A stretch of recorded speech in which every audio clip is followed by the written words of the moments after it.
Buksan ko na ang aking alkansya kasi I need money. Mayroon akong bibilin at iyon ay kinapos.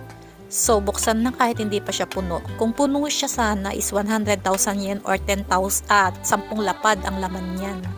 Pero pag sobrang siksik, nakapagbukas ako ng 130,000 yen or 13 lapad. Ito ay hindi pa puno. At eto na naman po ako, hirap na hirap akong magbukas.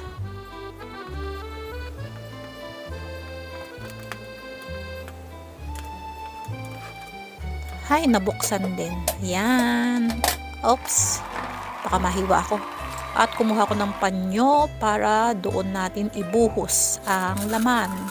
Ayan, ito po ay pinahulaan ko sa Katomo GC. Ewan ko kung may nakasagot. Ayan, may butas ang alkansya sa ilalim. Alam ko ay meron akong upload nito kung bakit binubutasan ng alkansya sa ilalim. At yun ay kasabihan lang po ha. Wala namang mawawala kung maniwala.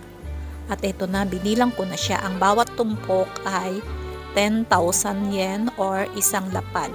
Bilangin natin. Ayan, ang laman po ay 500 yen. Puro coins na 500 yen.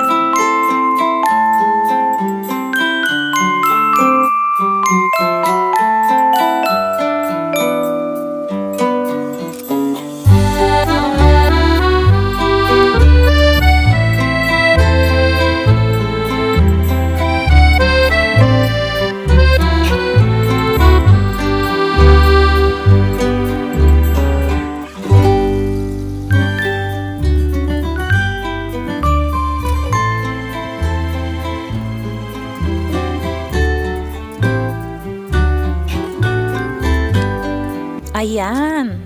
Bali, ang tamang sagot ay 51,500 yen. Salamat po. Thanks for watching.